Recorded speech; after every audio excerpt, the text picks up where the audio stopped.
I'm married in an abusive household. I'm talking about my in-laws. I'm talking about my husband. They're terrible. I never knew that they were like this. I thought he was going to be the man of my life, the man who I fell for, the man that I thought that he was. But it turns out he's an abusive jerk, and I'm here to expose him to the entire world, and all the money that he's made, and all the fame that he has, and all the power. I'm going to take him down once and for all. My name's Anna, and the last 2 years of my life I've been a victim of severe abuse and domestic violence at the hands of my husband and my in-laws. So if that sort of story bothers you, this is a trigger warning. Let me begin. It all started 2.5 years ago when I met my husband, Brad. I was a naive 23-year-old at the time, and looking back, I can see how he thought I would be such an easy prey. I come from a humble background and have had to struggle all my life to get somewhere. I grew up poor, and with my parents having had 5 kids, there was never much to go around. My parents were both raging alcoholics, and that had always made family life very strained. We could never afford much growing up, and I think my parents grew to resent us for it. Anyways, that's how I ended up working multiple jobs at the age of 23. One of them being a lowly minimum wage worker at a high-end retailer in the city. That's where I met Brad. He'd come shopping with a girlfriend who had proceeded to buy half the store. I'd been smitten by his good looks as soon as I saw him, and all the girls working with me had been too. The girl he was with had seemed very catty and jealous of everyone that he talked to, but he had seemed bored of her. He brought just a single item for himself, a bejeweled necktie, which was in my section of the store. When he had first wandered over, he had started talking to me, and I had made an awkward joke about neckties that he had seemed to find a bit funny. The next time he visited, he deliberately came to my section and struck up a conversation. Over the next couple of weeks, he made this into a habit. He would visit the store multiple times a week. He made this into a habit, and often not even buying anything. Is it stylish, handsome, well-dressed man paying little old attention to me?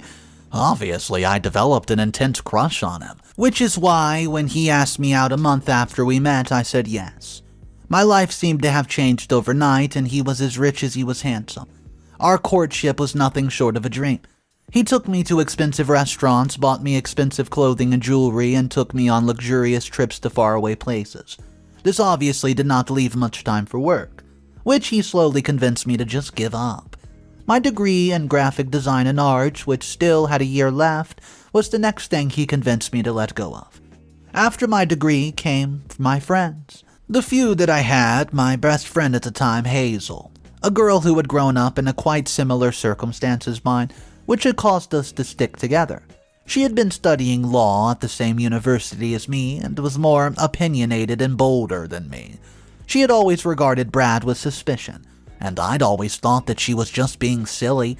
She had tried to point out a few times how he was slowly making me leave everything that I had worked hard for, my job, my degree, but I just brushed her off. Brad had slowly poisoned my mind against Hazel, subtly implying at every turn that Hazel was jealous of me and our relationship. His brainwashing eventually led me to break off contact with her and all the rest of my friends. Once satisfied that I had no support system left, he moved on to the next part of his plan. 3 months into our relationship, he revealed to me that he came from a very old, traditional family and that he wanted me to meet them very soon. He also revealed that he was the only child to the heir of his family and all the fortune that he had amassed. I had already known that he was rich, but the extent of his assets and wealth was much greater than I ever imagined. When I met his parents, my first impression was that they seemed snobby and distant, but Brad convinced me that this was just the way the rich and elite behaved. His mother, Miss Woodson, was very fond of criticizing and critiquing everything about me. I'm talking everything, and then playing it off as a joke. Mr. Woodson, in contrast, mostly ignored me, but his silent looks made me feel judged and lacking nonetheless. However, I still had my rose-colored glasses on at the time, and when I brought up my concerns to Brad, he just brushed them off and started talking about getting to know them better since, after all, we were going to get married in the future. Fast forward 3 more weeks. were engaged. A month after that, we got married. I did think it was weird that we got married so fast and so soon after we met, but chalked it up to love that we had for each other. I was a fool in love, and that's why what happened after the marriage was so shocking. Brad hit me for the first time on my first morning in the house when I was picking a tie for him to wear that day. I jokingly said that one of the ties made him look slimmer, and he suddenly went very quiet and then asked me if I thought he was fat. Well, I didn't know what to say. He snatched the tie from me and then struck me across the face. I was too shocked to do anything but just stand there. After a minute, he turned around and walked away. And a few minutes later, he came back into the room and rushed over to me, telling me how sorry he was that he struck me. He said that he hated it when someone implied or called him fat, since he struggled with his weight when he was younger.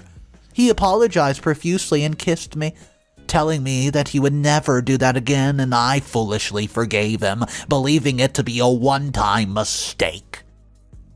A few days later, while we were having dinner with his parents, he was telling them about a trip that we have taken to Italy last month.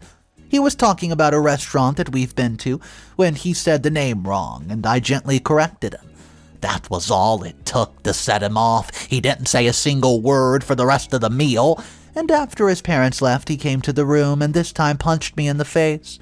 He starts yelling about how I'd insulted his intelligence right there in front of his parents, and once again, I was absolutely shocked. I didn't understand how he had twisted a small remark into something this gigantic, this big. Once again, he ran to me apologizing just a few hours later, and this time bought me an expensive necklace just to show his contribution. That's how it began. He would get mad at anything, everything, often about things that he imagined himself and then just blamed me for it. In the beginning, all he did was slap and punch me. And guys, it escalated. I'd say about 10 months, right there into our marriage. Well, he broke my arm. I wasn't even allowed to go to the hospital as it would give people the wrong impression, and Brad really liked keeping up appearance. A private doctor had to be called to the house to treat me, and my recovery took a long time. 3 months after this, I finally told him that I was going to divorce him. He had the audacity to actually laugh in my face. He told me how I was worthless, that my only worth was being married to a rich man like him, and how I was a poor nobody who had nothing else but what he gave me. He added that if I ever tried anything like that, he would simply destroy me and my entire family. He then hired additional security for the house and put guards at the door. The gate was kept locked at all times, and he basically made me a prisoner in the grand mansion of his. The abuse continued, and all I could do was endure it. There were, of course, people who tried to help me out while I was stuck in this hell. The first one was a chauffeur named George. He was mostly responsible for driving me around so I could attend occasional events and be, quote, seen by the outside world, all to keep up the appearance. One time, while he was driving me around, he happened to see my bruises, and I told him that I'd fallen over, it was an accident. But he seemed to guess the whole story. Over the next few weeks, he offered to help me out. He told me about an organization that helped women in similar circumstances. He also offered to help me run away. I eventually agreed, but before I could run away, Brad somehow found out, and George was fired, and I never saw him again. Brad beat me up so bad that time that I had a black eye for 3 weeks, and then 2 years into our marriage, I fell pregnant. I was devastated for myself and my unborn child. The day I found out, I decided then and there that my life had only one purpose, and that was to run away and make sure that my child did not have to grow up in an evil place. I started desperately searching for a way out. I knew I had to be quick and just leave before Brad found out and I started showing. I first confided in my parents about the situation, who immediately told me that they wanted nothing to do with the issue, since I've previously refused to let them mooch off of me and Brad. In my desperation, I turned to his parents, my in-laws. I've never told them of what occurred behind closed doors, and Brad had taken great pains to make sure they never found out that he was abusing me. I thought Miss Woodson, being a woman, might be empathetic towards my situation if she found out. So the next time we were invited to his parents' house for a gathering, I drew her to the side and asked if we could speak in private. Once we were alone, I told her about the 2 years of abuse and beatings that I've gone through and begged her to help me. She listened to the entire story in great detail and then coldly told me that she was going to pretend that she's never heard anything in the first place. She said I was a disgrace for ruining her perfect son and that I was just looking for attention. She warned me not to tell anyone else about this or she would make sure I regret it. I was gutted. My last shred of hope to save myself from this impossible situation had vanished with her words. And then came Stacy. Stacy was a maid hired to work in our mansion. She was the one in charge of managing my wardrobe and most aspects of my day-to-day life, so she was quick to notice the signs of abuse. She lent me her shoulder to cry on, and soon I told her about the pregnancy as well. She told me that she would do everything in her power to help me get out. She gave me the idea to record everything that Brad did, just so I could have a bit of leverage. She also told me to start putting some stuff aside, cash, jewelry, that I would need to run away. During my second month of pregnancy, she gave me a phone to use. Brad had it, and early on in our relationship taken away my phone, saying that I could not be trusted with it. Besides, he used to say he was the only one I was allowed to call, and I could do that with the landline. The landline had to go through the mansion operator before the call was redirected, so I could never use it to call anyone else. I set up the phone in our room, and over the next few days got a video of every time he hit, punched me. I also took detailed photographs of the bruises and marks that he left on me to use in the future. After this was sorted out, we planned my escape. One day, while we were hosting one of the cocktail parties Brad and his snobby friend loved, Stacy started a small fire in the house, which disrupted the party. While everybody was running around trying to put out the fire, I packed up my things and dipped. The gate had been kept open so guests could come and go as they wished, and that worked out to my advantage. I slipped out with a few essentials, a few of my most expensive dresses, $8,000 in cash, and some jewelry that I hoped would not be missed. Stacy was waiting out back for me in her car. She gave me a wig to wear along with some cash that she put away, and then dropped me off at the nearest train station. Wished me luck. We had picked out a small town for me to hide out in, 3 states away where I could get a job, give birth, and start my new life in peace. I made it there safely and rented a small house to live in. Since I could not use my ID for fear that Brad would track me through it, I had to stick to small jobs, where I could be paid in cash and where I would not leave any trace. I eventually managed to find work at a cafe as a dishwasher. I knew that once the baby came, my expenses would soar, so I started freelancing in my spare time, putting the skills that I learned in college to good use. Fast forward a few months and life seemed to be going great. I gave birth to a beautiful baby girl who I named Rachel, and even though I had to take a break from working, I was managed to pay the bills on time. And then life absolutely turned upside down. I don't know how they managed to find me, but one day Mr. and Mr. Woodson showed up at my front door. I was absolutely terrified to see them. They forced their way in and told me that they spent a lot of time and money to find me. They said that they've been forced to come up with a lot of lies to explain my sudden disappearance from our circle of friends, and that I was going to do the right thing and come home quietly. While they were threatening me, Rachel, who was sleeping upstairs, woke up and started to cry. I realized they had not known about Rachel before coming there. Once they discovered her, they told me that they were taking her away from me and that Rachel would grow up in her rightful home with her father and grandparents. They told me that I would have no place in her life and that they would make sure I never saw her again. I begged, I pleaded with them to let me and my daughter go, but they ignored my pleas. They told me that Rachel was Brad's child and their heir. They would never, ever let go. Update number 1.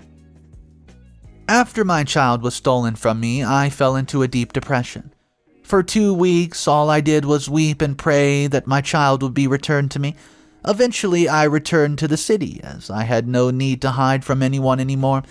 After I was done wallowing in self-pity, I decided that I would do everything in my power to get my daughter back.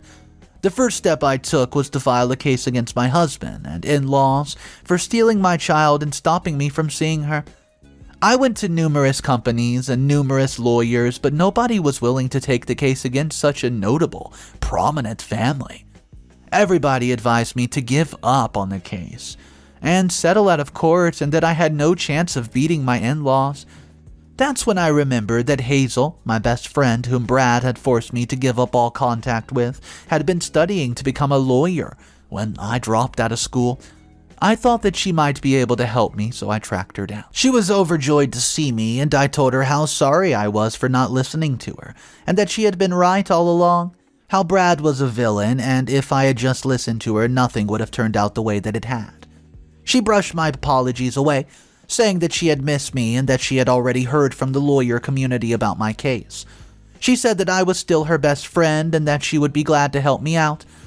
We prepared rigorously for the case, and Hazel helped me obtain video footage of Mr. and Mrs. Woodson breaking into my home and stealing Rachel from me. However, things did not go as planned. 2 days before the hearing, I received a legal notice asking me to cease and desist, and the notice said that Brad was Rachel's father, and by running away and secretly giving birth, I'd stolen the opportunity for him to be a father to his child. The notice also stated that Brad and his parents were going to be filing for sole custody of Rachel. Hazel told me simply not to panic, and that family law usually rightly worked in the mother's favor. The court usually agreed that the child was better off being raised by the mother, with the father allowed visitation rights. She said that I needed to prove that I was a good mother to my child and I'd be good. So we spent the next day calling my old neighbors, acquaintances from the town that I run to, and obtaining video testimony of my behavior towards the child and how I was a good mother. I also asked them to send us all the videos they had of me and Rachel to show how she was healthy and being taken care of. On the day of the hearing, I was pretty confident that I would win the case. I presented my case telling the judges that I had taken excellent care of Rachel while she was with me, and then it was my in-laws' turn. They acknowledged that I might have been a good mother, but I would never be able to provide a good life for Rachel as they would. They also presented video evidence of me stealing the jewelry that I've taken with me, along with sneaking cash from Brad's wallet. They argued that since the last few months I've been making ends meet by using their stolen money and that I was poor, without a proper job and without a degree or education, needed to get a good job to support Rachel all by myself. After hearing both sides, the ruling was deferred to the next hearing, which was about a month away. Update number 2. During that time, I did everything I could to get my life turned around. I managed to enroll in an online university that would allow me to keep the credits from my original program. I also managed to convince one of my freelancing clients to hire me on a full-time basis. That way, I could prove that I had a full-time job and I would have my degree soon. It would prove to the court that I was turning my life around and that I could provide a stable home for my daughter. Additionally, I decided to submit the evidence of Brad's abuse against me in court and prove that he and his parents would not be suitable guardians of a child. With the evidence in hand and all my hard work, I was ready for the next hearing. Once again, Brad and his family proved how despicable and cunning they were. Somehow they managed to obtain information about the evidence I had provided and had already came up with a strategy. After I presented my case, their lawyer stood up and informed the court that I had a mental disorder and that I have made up the entire story of abuse. He said that they have not wanted to bring it up before as they understood it wasn't my fault, but they would not stand for it if it meant that I would, hurt Rachel or their family name. Brad, Mr. and Mrs. Woodson all testified that I had long been a psychiatric patient and that they tried keeping it under wraps. They also provided fabricated evidence of my having undergone treatment for my illness in secret in the last few years, adding that I was a delusional and had trouble distinguishing between reality and hallucinations. Using this against me, they asked that I be clinically evaluated and that Rachel's custody be handed over to them in the meantime. Well, due to all the new evidence, the case was once again deferred to a later date. After the hearing, I found out that the Woodsons had leaked their fabricated story to the press. Every tabloid and newspaper in the region had headlines about me, talking about my mental illness and how kind the Woodsons were, accepting me as their daughter-in-law anyways. Overnight, the entire city knew about the high-profile case. I was branded by the media as a liar, a thief, who was accused of, a kind, prominent family of terrible things and was after their money. There were hashtags on social media about the case, and it was trending for 2 whole days. Well, people recognized me wherever I went. And reports hounded me with questions, and I had to hole up in Hazel's apartment for an entire week just to get a bit of peace. Update number 3. At this stage, Hazel gave me the idea to talk to my parents and my family. She knew that we most likely had no contact with each other, but was of the opinion that meeting with them in public or showing that I had strong family ties and a good support system might actually help me with the case. My parents and family might have been indifferent to my plight and ignored my story of abuse, but I knew that they would be shrewd enough to try and cash in on my newfound fame. So I called my parents and asked them to meet me. I thought they might want their 15 minutes of fame bad enough to support me, and this time around, as expected, they wanted to meet in a very public place. So we met in one of the most popular restaurants in the area, and they made sure that we sat in the most visible place possible. In the outdoor seating area, I started off by telling them all about the case and what I have been up to for the last 2 years. They listened without much interest until I asked them to come to the next hearing and support me in front of the judges and the cameras. Both of my parents said that they had no interest in doing that and that they knew which side was going to win the case. And it was going to be how it was. My father then told me that the Woodsons had already called them the previous day and made a deal with them. In exchange for not taking my side, my parents would get a yearly allowance of quite a large sum for the next 10 years and would even be allowed to visit Rachel if they chose. The only thing that they wanted from my parents in return was their cooperation and public support against me. I could not believe my ears. I'd known that there was no great love lost between me and my parents, but I was still their child after all. If they could not support me, then the least they could do was not pull me down any further. After saying this, my parents got up, with my mother telling me that what was going to happen next was nothing personal. They just had to watch out for their self-interest. Besides, they even said that if I had just shut up and stayed with Brad, none of this would have happened, and I would still be rich and have my daughter next to me.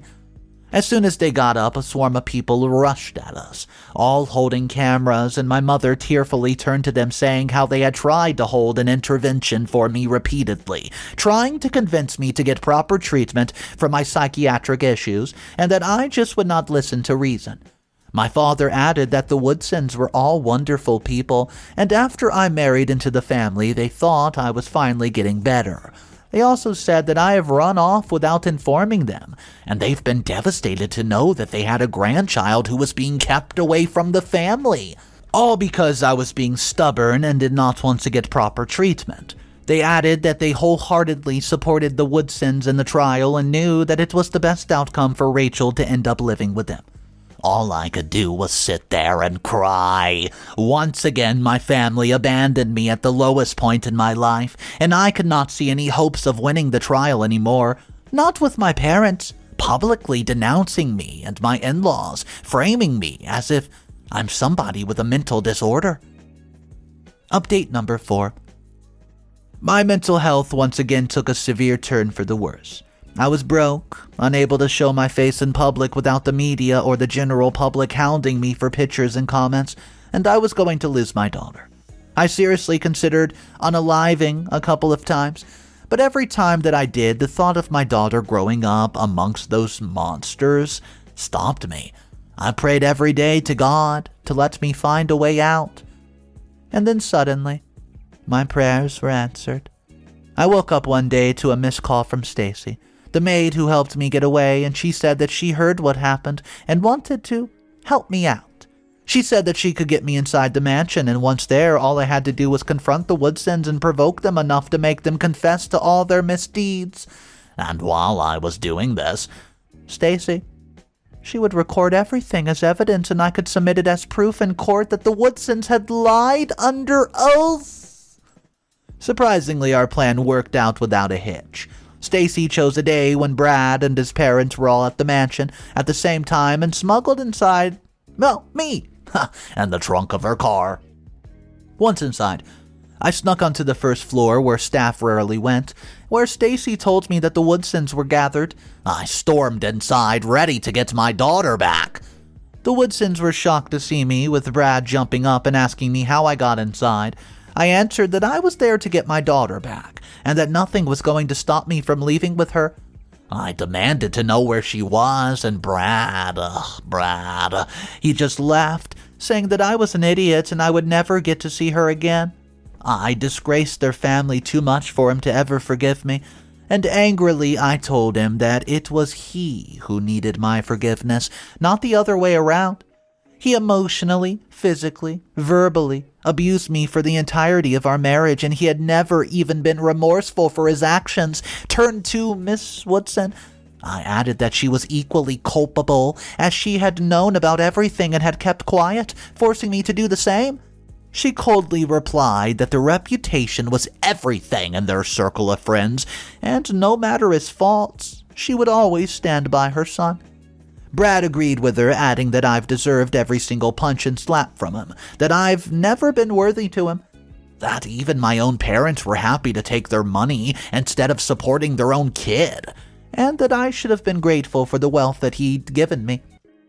They could do much worse than faking my medical diagnosis. It could be my life next time. As for Rachel, he said she would have a good life as long as I behaved myself. As long as I kept away and did not try to interfere in their life, she would remain safe and sound, and one wrong step and that would all quickly change. Enraged, I told him that he would regret what he had done and stormed out. Everything that we had said had been recorded by Stacy, who sent me the video right after later that day. After showing it to Hazel, well, she assured it that it was enough to turn the tide and sway the judge in my favor. I began excitedly preparing for the next hearing, hoping to finally see my daughter again, and this time, well, it was my turn to surprise my soon-to-be ex-in-laws. Update number 5. Let's wrap it up. Guys, it all turned out wonderfully. The Woodsons showed up smug as ever, thinking that the case was in the bag. And then Hazel presented the video that Stacy shot, showing both Brad and his mother confessing their crimes and threatening to harm Rachel if I did not toe in line. The judge was shocked, and after a short discussion, the jury agreed that I've been wronged. They ordered that Rachel be immediately returned to me and that the Woodsons be tried for child kidnapping and abuse. Hazel also leaked the video to the press, who immediately spread it like wildfire. The Woodsons were exposed for the frauds that they committed, and public opinion shifted immediately to my side. That very same day, my daughter was returned to me safe and sound. My world was complete again. I'd come out of this terrible phase of my life stronger than ever. Alright, first of all, guys, let's drop a big shout out to Stacy in the comment section down below. It seemed like everybody in OP's life was just out to get her, abusing her, and the only person who was there to stick up for her was basically Stacy. There were a few other people that gave a helping hand to OP throughout the story, but come on, Stacy smuggled her into the back of the car. Stacy had a wig for her. Stacy gave her pocket money and ultimately got her out of a toxic situation where abuse was involved and got her far, far away to a whole nother state. Unfortunately, they still found her, but we know it won't matter because at the end of the story, OP wins the court case and exposes every single one of the abusive tactics that she had to endure from her psycho husband. I do want to know your thoughts about this story though, and if anyone's ever known someone or maybe you've been in a similar situation to OP, if you want to share your story, I would love to read it in the comment section down below. Once again, thank you for joining me on today's stories, and if you want daily videos by Mr. Reddito, all you have to do is click that subscribe button, make sure the bell notifications are enabled so you get notifications when I upload. And well, I hope you have a great day, and just remember, it's cool to be kind. Peace.